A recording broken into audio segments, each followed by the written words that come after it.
Let me show you how to build this outdoor bench, my version of the Leopold style outdoor bench. Made from 4 2x8s, this makes for a very budget-friendly build and a very beginner-friendly build. The build plans are going to be available. I'm going to have the link in the video description.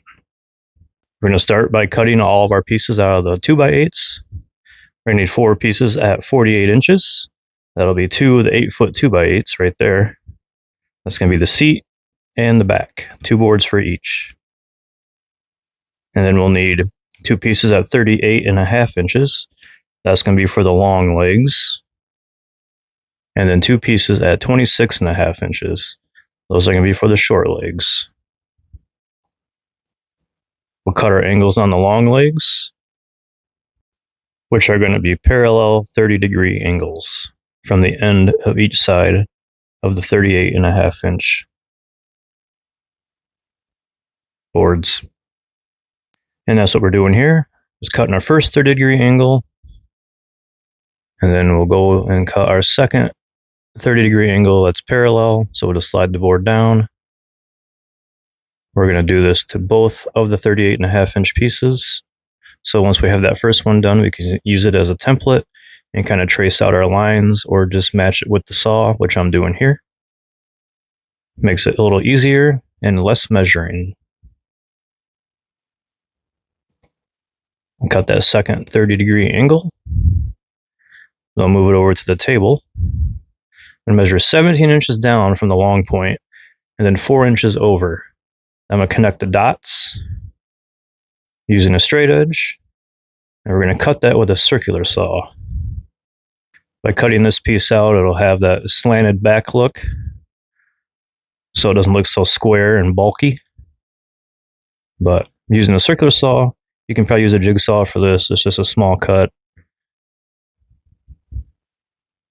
And once we have that cut out, we'll mark our other board in the same manner. Use that one as a template. Just draw our line, clamp it to the table, and do the exact same thing. Cut it out with the circular saw. And if you did it good, hopefully they line up. And then for the short legs, we're going to do a 45-degree angle on one end. And then the other end is going to be a 40-degree angle. So you're going to have a 45 and a 40 on both of the short legs. And this is where it can get kind of confusing when it comes time to put it together, because the 40-degree and the 45-degree angle look very close and similar. So when you line everything up, you just want to make sure that 45-degree angle is on the top where the seats are going to go. And then the 40-degree angle is going to be on the bottom, touching the ground. This may seem more complicated than it really is. Just take your time, go slow, you'll get it. It's not that hard. This is a great day project or a weekend project if you have time. It's a nice, solid, sturdy bench. I've made many of these over the past few years, and they're a big hit. Now we're going to measure over 19.5 inches to cut that 40-degree angle. So we did the 45s. And then from the long point to the short point of the 40-degree angle is going to be 19.5 inches. So here's the long leg, a better look. 30-degree angle on that side, parallel 30-degree angle on that side, measured over 4 inches, and then 17.5 inches. So you're going to have 2 of those. And then the short legs, you got a 45-degree angle on one end and a 40-degree angle on one end. Just a better look. And here I'm using 2.5 inch deck screws to screw the short leg onto the long leg. And I'm using a scrap piece, so that 30-degree angle on the bottom of the long piece and the 40-degree angle on the bottom of the short piece are going to be flush with that scrap, which is simulating the ground. As you can see there, it's nice and flat. Then we're going to do it again, but instead we're going to do a mirror image of the first one we just did. So that long leg is going to be on the opposite side of it as it was on the first one. And the short leg, same thing. Using about 6 or 7 screws here. 2.5 inch screws to hold this on. Try not to let it go flopping all over the place, which is part of the job, I guess. And once we have that screwed into place, I'm going to take it outside where I had a little more room to work. I'll attach the seats.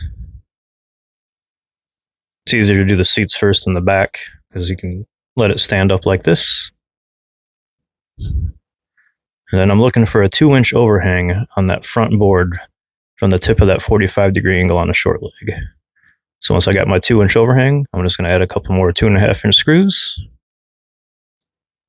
And we'll do the same thing on the other side. 2-inch overhang. Screw it in. And then on the back board, we're just going to kind of evenly space it from the front board. It doesn't have to be a very big gap. I think I have like a 1/2-inch gap on it. Just enough to be able to screw it into the top of that 45-degree angle. And then for the back, I have this long clamp. If you have a little helper, it comes in handy here because it's a long piece of wood and 4 hands are better than 2. But clamps work just as well. I'm just making it flush with the top of the bench. You could use pocket holes to hold this in if you wanted to do it that way. I just chose to do the 2.5-inch screws since I already had them out. Let's save some time. About 2 or 3 screws on each side. And then we'll move down to the bottom board. And these back boards are going to be flush with that line that we cut, that 17.5-inch line we cut with a circular saw. These are going to be flush up against that. Trying to maneuver it into place with a little bit of a gap. An even gap, of course. And then we'll do the same thing. The 2.5-inch deck screws. Couple on each side. And that's really all there is to it. Pretty simple build. Looks a little more intimidating than it really is, but it's not bad. It's only 4 2x8s, 8-footers. Hit it with the sander, and knock off some of those sharp edges and some of the ink spots that are stamped on from the factory. And then I'll probably end up staining it with some outdoor stain. I think this is going to be kept under the cover, under a bar, so we don't really worry about the treated wood. And just like that, we have our bench. Don't forget to like and subscribe. And as always, thanks for watching.